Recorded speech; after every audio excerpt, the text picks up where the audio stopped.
अपने सपनों की आशिया को दे एक नई पहचान माँ भवानी डेकोर प्राइवेट लिमिटेड के साथ, जो है ऑथराइज्ड डिस्ट्रीब्यूटर ऑफ कजारिया।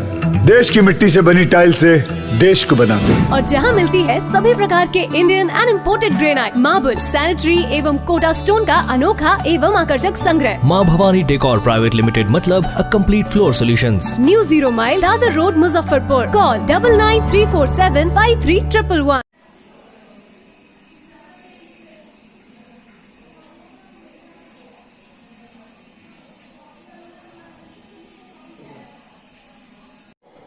अभी वर्तमान में आप पार्षद हैं और नगर निगम के चुनाव में प्रशासनिक रूप में भी खड़े हैं। 5 साल का कार्यकाल था।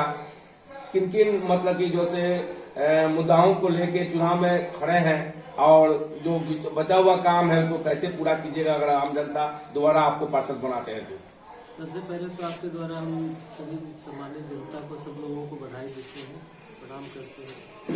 आशीर्वाद हमको पिछले साल 10 सालों से देते आ रहे हैं। पूर्व में 12 से 17 में माता जी थी, 17 से 22 तक में हम लोग हैं।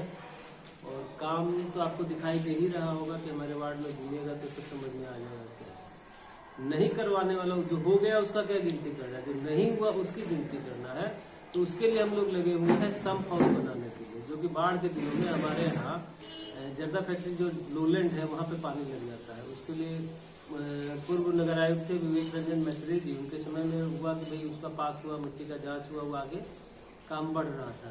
ट्रांसफर पोस्टिंग जो सरकार का नियम है उसके कारण वो काम रुक गया था। उसी काम को वापस पटरी पे लाना है। वो होने से हमारे यहाँ की सारी समस्याएं खत्म हो जाएगी। मेरा पहला, दूसरा, तीसरा और जहां तक गिनती आता है केवल और एक ही मुद्दा है, स्विस गेट पर सम्प हाउस बनाना जिसका पानी नदी में जाकर मिले। कोरोना काल 2 साल मतलब कि जो है ये था, लोग मतलब कि गरीब मजदूर जो क्लास के लोग हैं उनकी भूखमरी की समस्या उत्पन्न हो गई। उसमें आपने क्या सेवा इसका योगदान दिया? अब हम अपने आप मुंह में मिट्टू बनेंगे तो उचित नहीं ना है, तो लोग जानता ही है कि लोग क्या किया और सब लोग किया। हम क्या किए, जिसको जहां तक जो बन पड़ा है सब लोग किया। हम लोग से भी जहां तक जो हुआ है वो हम लोग किया। अभी अब वार्ड में घूम रहे हैं, क्या रिस्पॉन्स मिल रहा है? उसके अंदर फिर अब हम ही कहें, हम गिनाए गिनती कि हमने ही कहा तो ये उचित नहीं लगता है हमको। जो किए हैं सब लोग को मालूम है। अभी वार्ड में घूम रहे हैं, क्या रिस्पॉन्स मिल रहा है? सबका आशीर्वाद मिल रहा है, सब अच्छा है। युवा और खास कर महिलाओं और मतलब बुजुर्ग लोग का सबका प्रेम मिल रहा है। सबका आशीर्वाद। और इस बार जीतने के बाद आपका फर्स्ट प्राथमिकता क्या रहेगी? सम्प हाउस बनाना सबसे पहले वही। आम जनता से क्या अपील करना चाहते हो? सब लोग जैसे पूर्व में आशीर्वाद देते रहे वैसे हमको फिर आगे भी आशीर्वाद। चुनाव चिन्ह क्या मिला है? टेम्पू छाप। टेम्पू छाप। क्रम संख्या कितने पर है? 3 पर है। 3 पर। 12 जिताने के लिए क्रम संख्या 3 को ही बटन दबाना। ये अपना हैट्रिक होगा इस बार जो है ना। तीसरा जो नंबर है वो हैट्रिक के लिए है, तीसरी बार जिताने के लिए। इसीलिए ईश्वर के द्वारा भी हमको तीसरा नंबर मिला है। यही तीसरा। तो आम जनता से क्या वो मतलब कि अपील कर रहा है कि एक बार और सेवा का मौका दे, जो छूटे हुए काम को पूरा करें। आपके चैनल के माध्यम से भी हम सबसे प्रार्थना करते हैं, विनती करते हैं कि जैसा पूर्व में उन्होंने आशीर्वाद दिया है उनका आशीर्वाद का नाम कट गया है और उन सबका नाम सही से आया, या जो वोटर लिस्ट पुराना निकल गया है और नया उसके बाद भी बहुत लोगों का नाम जुड़ा है, तो जिस दिन चुनाव का डेट है उसके पहले तक जिन लोगों का नाम जुड़ गया उस सब लोगों का वोटर लिस्ट वहां पर रहे। जैसे अभी आपको मालूम है कि 20 अक्टूबर को चुनाव होना था, तो निकल गया, 7वें महीने में निकल गया। 7वें महीने से 12वें महीने तक में तो बहुत आदमी का नाम जुड़ा होगा। तो जो नए बच्चे बड़े हुए हैं, 18 साल के हुए हैं, उनका वोट में नाम, उनको आई कार्ड मिल गया लेकिन उसके वोटर लिस्ट में नाम नहीं है। उन लोग का प्रशासन से दरख्वास्त है, विनती है कि जो लोग का नाम आ गया है, जो बच्चे बड़े हो गए, 18 साल उन्हें आयु पूरा करने के बाद उसके अंदर आ गए हैं और उनका आई कार्ड आ गया है, वोटर आई कार्ड आ गया है, उन लोग का नाम कम से कम वोटर लिस्ट के दिन, उसमें वोटिंग के दिन लिस्ट में रहे।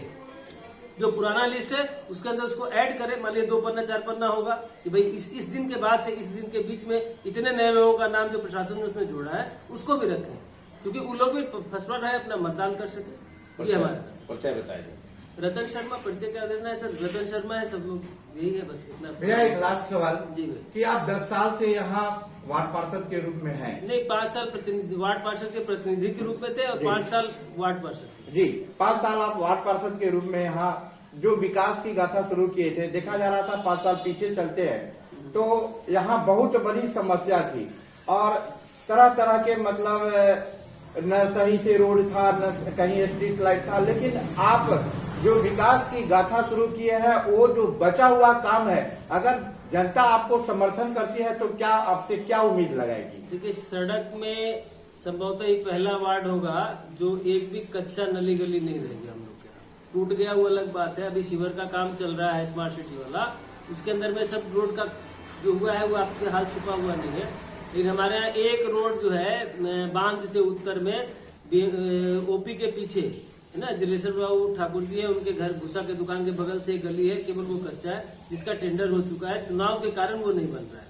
उसके अलावा एफसीआई के अंदर में 50 लाख रुपए योजना की से हमारे यहाँ सारा रोड नाला बन रहा है, ये चल रहा है।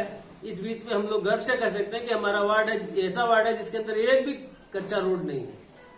टूट गया है सीवर से फिर बनेगा वो अलग बात है, लेकिन कोई आदमी कहे कि हम कच्चा नली गली खोज दें, वो हमारे वार्ड में नहीं मिलेगा। एक पोल नहीं मिलेगा जिस पर कोई स्ट्रीट लाइट नहीं है।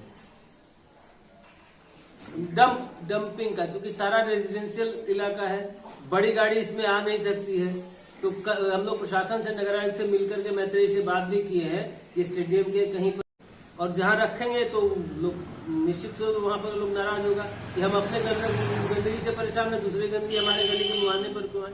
तो हम लोग प्रशासन से ही प्रयास कर रहे हैं कि एक डंपिंग स्टेशन बने, जहां पे कि हम लोग का जो कलेक्शन का ठेला है वहां जाए और उसके बाद वहां से वो ट्रांजिट